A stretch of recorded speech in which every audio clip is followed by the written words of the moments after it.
Hello again.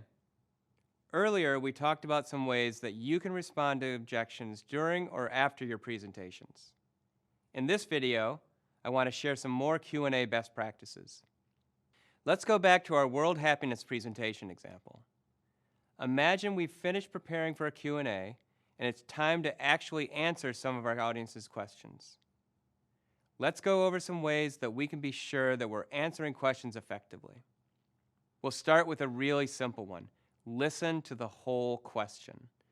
I know this sounds like a given, but it can be really tempting to start thinking about your answer before the person you're talking to has even finished asking their question. On slide 11 of our presentation, we outline our conclusions. After explaining these conclusions, one of our stakeholders asks, "How was happiness measured for this project?" It's important to listen to the whole question and wait to respond until they're done talking. Take a moment to repeat the question. Repeating the question is helpful for a few different reasons. For one, it helps you make sure that you're understanding the question. Second, it gives the person asking it a chance to correct you if you're not. Anyone who couldn't hear the question will still know what's being asked. Plus, it gives you a moment to get your thoughts together. After listening to the question and repeating it to make sure you understand, you can explain that participants in different countries were given a survey that asked them to rate their happiness. And just like that, your audience has a better understanding of the project because you took the time to listen carefully. Okay, so now that they know about the survey, they're interested in knowing more. At this point, we can go into more detail about that data. We have a slide built in here called the appendix. This is a great place to keep extra information that might not be necessary for our presentation, but could be useful for answering questions afterwards. This is also a great place for us to have more detailed information about the survey data so we can reference it more easily. As always, make sure you understand the context questions are being asked in. Think about who is your audience and what kinds of concerns or backgrounds they might have. Remember the project goals and your stakeholders' interests in them.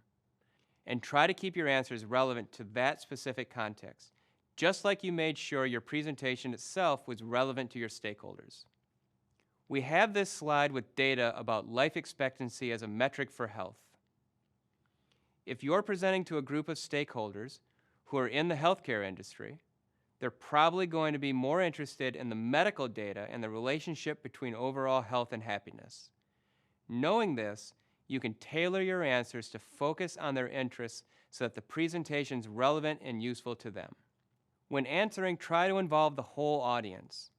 You aren't just having a one-on-one conversation with the person that's asked the question.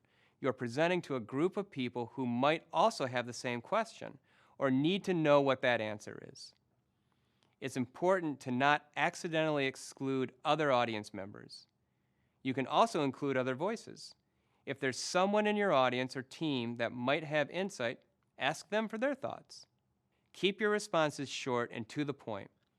Start with a headline response that gives your stakeholders the basic answer. Then, if they have more questions, you can go into more detail.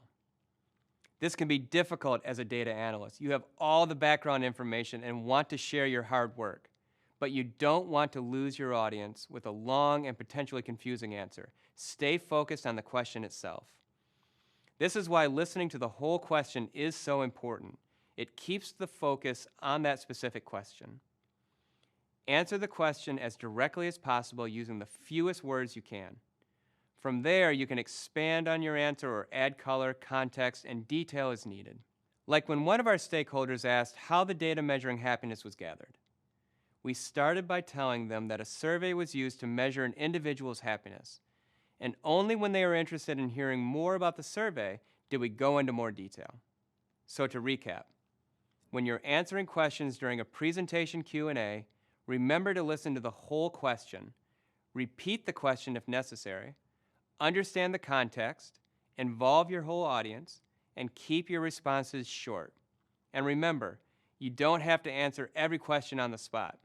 If it's a tough question that'll require additional analysis or research, it's fine to let your audience know that you'll get back to them. Just remember to follow up in a timely manner. These tips will make it easier to answer questions and make you seem prepared and professional. Now that your presentation ready, it's time to wrap up. We covered a lot about how to consider questions before a Q&A, how to handle different kinds of objections, and some best practices you can use in your next presentation.